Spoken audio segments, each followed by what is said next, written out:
I'm Michael LaFosse from the Origami Do Studio, and this project lesson is on how to fold a traditional Japanese origami tato, which is a folding purse. You can see how it could be opened, how neatly it closes. People use these for stamps and coins. You could use them for any flat object and from different sizes and kinds of paper. I'm using regular origami paper, so I'm beginning with the white side down, colored side up. Fold in half diagonally, corner to corner, both ways, unfolding after each.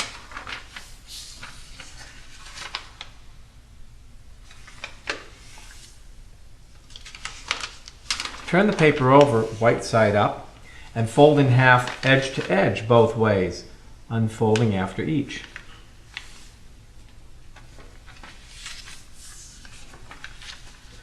This set of 4 pre-creases programs the paper to easily take this shape. Push the corners to meet together at the top, and then even the layers out 2 and 2 on each side and flatten. And this is called a preliminary base or the preliminary form in origami. And you have 4 triangle-shaped pages. Lift one at a time, opening like a cone. Take care to keep these layers together on the table as you flatten the cone, aligning the top crease with the center axis line this way. Now, you can do the same thing with the rest, and there are different ways of getting to them. I like to turn the paper over to the other side, and where I have 2 pages, I stand one up. It's open like a cone. Stabilize and flatten. And then I can get to the other 2 by what I call turning pages. Turn a small page and stand a large page up. Open and flatten. We have one more to get to. I like to turn the paper completely over, so I only have to turn one page and then stand the last one up. Open and flatten.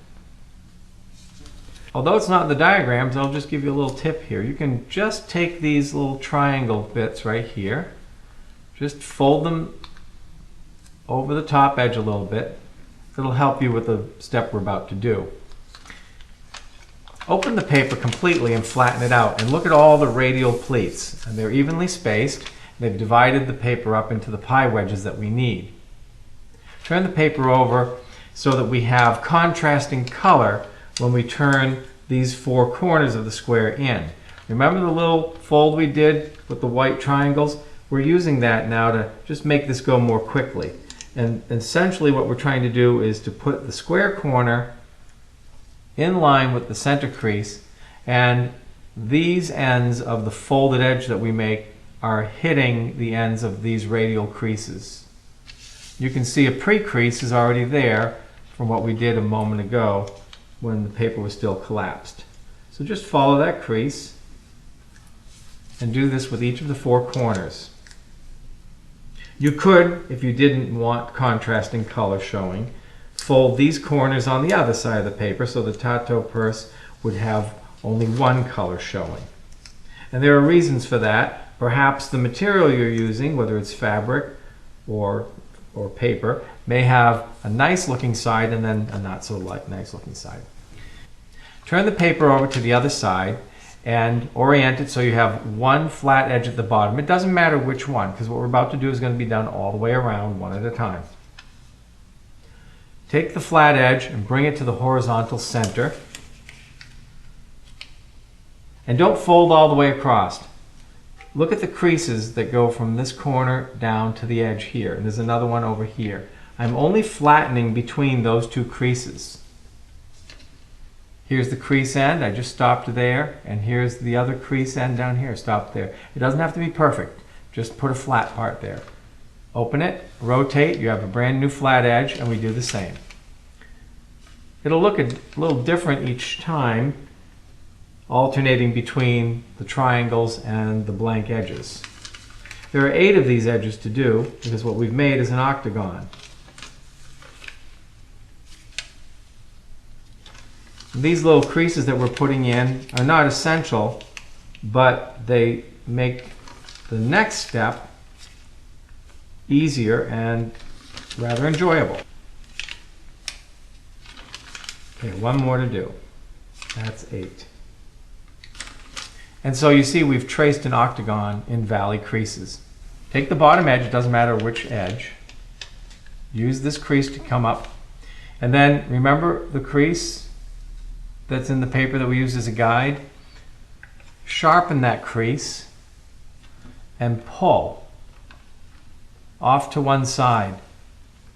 What's going to happen is you're going to swivel this enough so that it engages the next facet of our inner octagon. And I want you to notice this crease going right up the middle. Make it hit the hub of all the other creases. You see it's aligned there. And then flatten this flap out. The free corner of this flap will just about touch this crease over here. Now watch me do this again. We find the crease, and it will want to pivot easily once you start it. Line your crease up, flatten everything out, just into that same zone. We'll do it again. You can see it's actually fun. It swivels and flattens, swivels and flattens. Now, nice thing about the video is it shows this process more easily. It also lets me show you something that I can't really easily show in the diagrams. When you get this far around, you're into a collision point right here.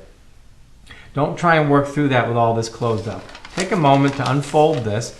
Don't worry, all these nice creases have a good memory for you. Just open it up and then start where you needed to continue. That will let you play easily with the paper to put in the essential creases that make the Tato close naturally like a radially pleated fan.